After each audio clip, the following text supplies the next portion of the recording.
Mga kapaksiw, tingnan nyo yung bahay ko. Inabot ng baha.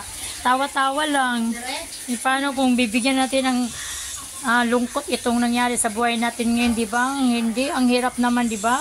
Makisabay tayo. Kaya kung ano man, sinabi ko na nga sa inyo noon pa, kung ano mga problema, itawa nyo lang. O, yan mga kapaksiw, ayan.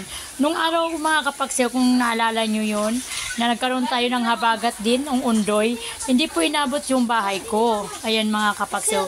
Ngayon, abot na abot mga kapaksiw. Ito mga kapaksiw, terrace ko pa lang ito mga kapaksiw. Yan. Yan mga kapaksiw, terrace ko yan yung mga kapaksiw. Grabe, inabot talaga mga kapaksiw, ano? Ayan, pasok kayo sa loob mga kapaksiw. Ayan yung entrance ko, dito sa kusina ko. Mga kapaksiw, ayan ang tubig ko mga kapaksiw. Tubig baha mga kapaksiw, ayan. Yung mga kapaksiw, ayan ang aking anak na si Kaka.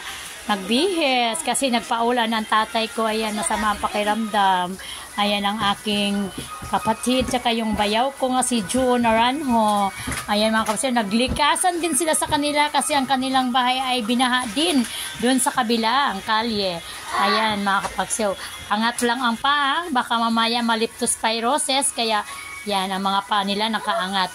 Ako, nakabota ako. Syempre, ako yung head, ako yung mayroon, di ba? Ay mga kapaksiw, tingnan nyo muna mga kapaksiw, oh. Ang daming dumi, galing sa labas yung mga kapaksiw, yung mga dahon-dahon, kung ano yung mga lumulutang-lutang. Hanggang doon na mga kapaksiw, pasalamat na lang mga kapaksiw, may second floor tayo. Eh kung wala mga kapaksiw, baka mamaya lubog na tayo mga kapaksiw. Oh, yes. Ayan ha. Ayan mga kapaksiw.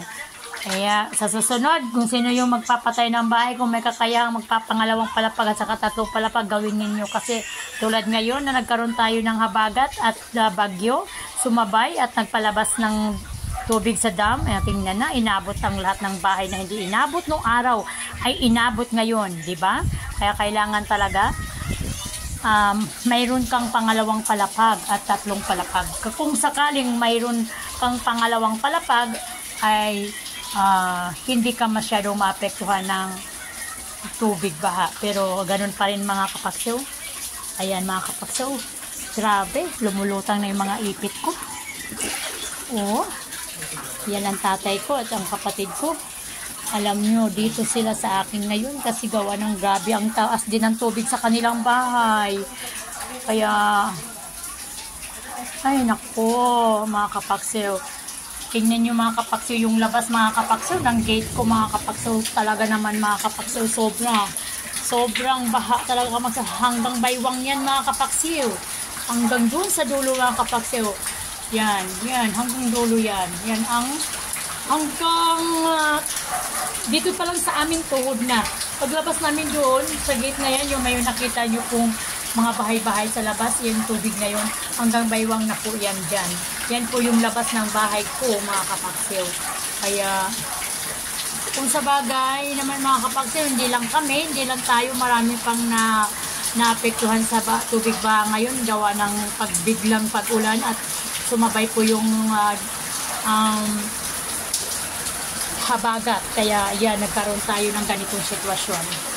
Kaya sige lang, dasal lang po tayo at kailangan lang natin maging matatag tayo at maging alert sa lahat ng bagay ha. Kaya thank you very much sa inyo. Tsaka huwag kayong magkatubig manood sa aking YouTube channel at tsaka sa aking FB page, Bibit Gabasa. Thank you very much at mag-ingat po.